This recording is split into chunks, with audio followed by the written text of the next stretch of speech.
Sorry? What are your thoughts on that? Without doubt, the worst performance of the season. It was appalling from start to finish.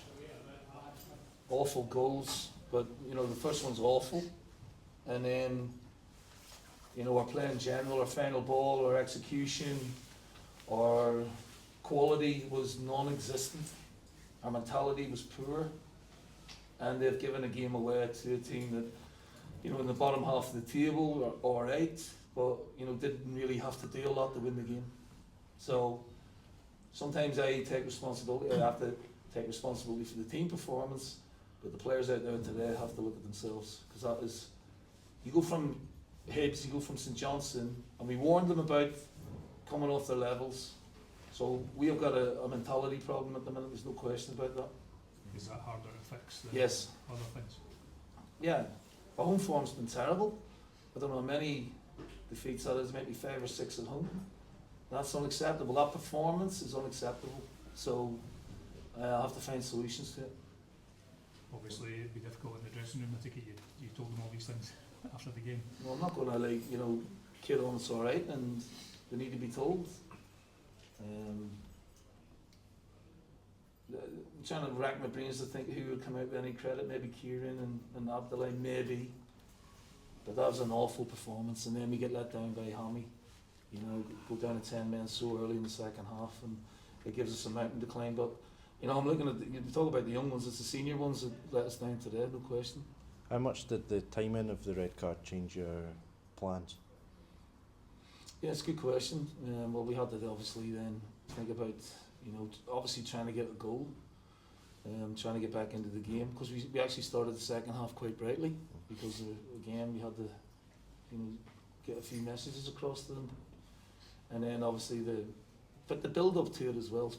It's no thought to what we're doing. We just lump the ball in the box. We're not in shape. Hammy, for whatever he feels the need to bring the boy down, but it's not good enough. Not good enough. So we go back to the drawing board, and we have to start to find consistency. That's the key word, isn't it? Consistency.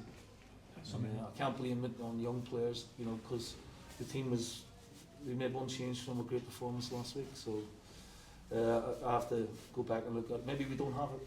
Maybe we're not there. We're not there yet. You think you want to build a little bit of consistency, bit of momentum, but the drop off, and you think about changing the system, and it's not about systems, it's not about tactics, it's about players, and they weren't at it today. Must be particularly disappointing after the good results you've had in recent Well, I've just touched on that. Yeah, they run a good run, and then it's their run. They've got to protect it and haven't. So maybe the crowd wasn't big enough for them today. Maybe the occasion wasn't big enough for them today. When you are a good side, you have to do it week in, week out, and find ways to perform and find ways to win. And that's a dramatic drop off from the levels we've been at the last few weeks. The first goal in every game, championship games, is crucial. Obviously, a mistake from Dennis for the first goal. Does that give you something to think about in terms of the goalkeeper? Listen, I'm not going to think about that now. It's awful, and he knows it. But we've had problems with goalkeepers all season, so it's something we'll look at this week and talk about. But I'm not going to make any rash decisions in the heat of the moment, But he didn't have a lot to do, and we still lose 2-0. So disappointing, because he's been in good form. Any issues with the red card at all? Well, I'll need to see it again, don't I? Guy's a long way from goal. We had one last week not given. When Callum's closer to goal. So I need to look at it again. But when you do something as blatant as that, it gives the referee a decision. So I'll look at it, but at the minute, I don't think so. Okay? Cheers.